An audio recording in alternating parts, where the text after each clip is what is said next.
I'm Dan Adams with the Joseph Smith Sr. and Lucy Mack Smith Family Association. Today we are in the Smith Family Cemetery at Nauvoo. Off to my right we have the Hyrum Smith, Joseph Smith and Emma Smith grave sites. And over to my left we have Father and Mother Smith, some of Joseph and Emma's children and grandchildren. Today this cemetery is a beautiful garden spot, but it wasn't always like this. For nearly 100 years it was in a state of obscurity. Most of the grave sites and locations were lost and even nearly forgotten, and in the early 1900s it was threatened by the rise of the Mississippi River here over to my left. This was quite a contrast from Emma's wishes. In 1867 she wrote to her son Joseph III, "Joseph, I would like if you were willing to extend that fence so as to enclose the graves of your two little brothers. I have got $25 that no one has right to except myself. I feel anxious to apply that money to the graveyard. And after I have done that, I think I can ask our Smith relatives to help mark Father and Mother's graves, if no more." Well, Joseph III did what he could to maintain the cemetery, but it's possible for a reason for the cemetery's condition was because of the concern over desecration. Joseph and Hyrum's graves had been kept secret, and perhaps it was felt that that area was best left undisturbed.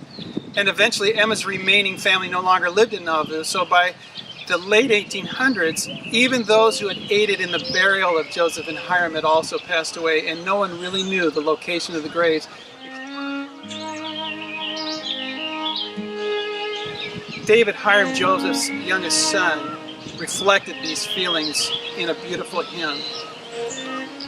He penned, "There is an unknown grave in a green lowly spot. The form that it covers will ne'er be forgot. There haven trees spread and the wild locusts wave their fragrant white blooms over the unknown grave. The prophet, whose life was destroyed by his foes, sleeps now, where no man may disturb his repose.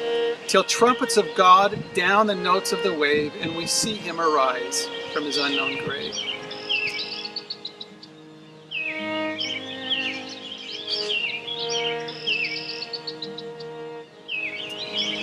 By the 1920s, the family grave sites were even threatened with submersion.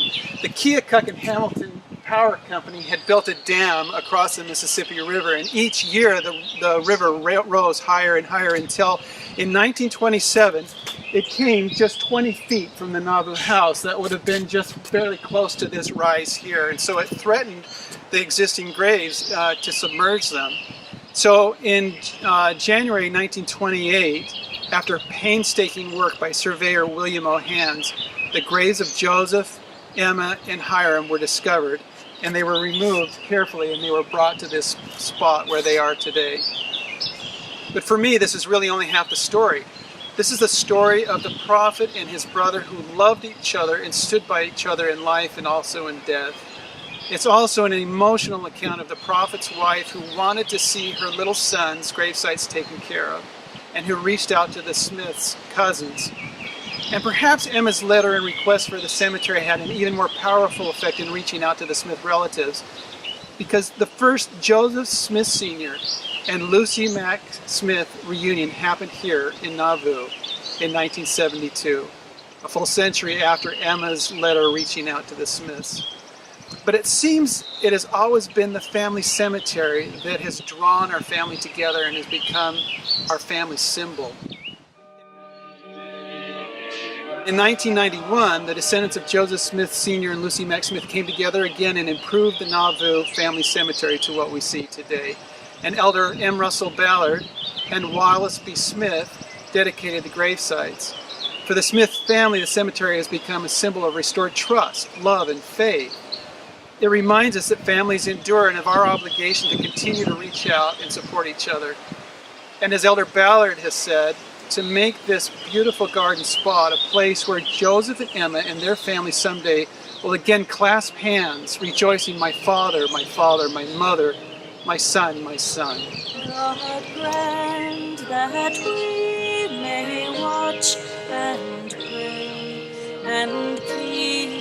The cemetery stands as a monument, a sacred garden spot, and we hope that you will visit with your children and then with your grandchildren and keep it as a reminder of the faith and the sacrifice of our ancestors to restore the gospel of Jesus Christ in these latter days.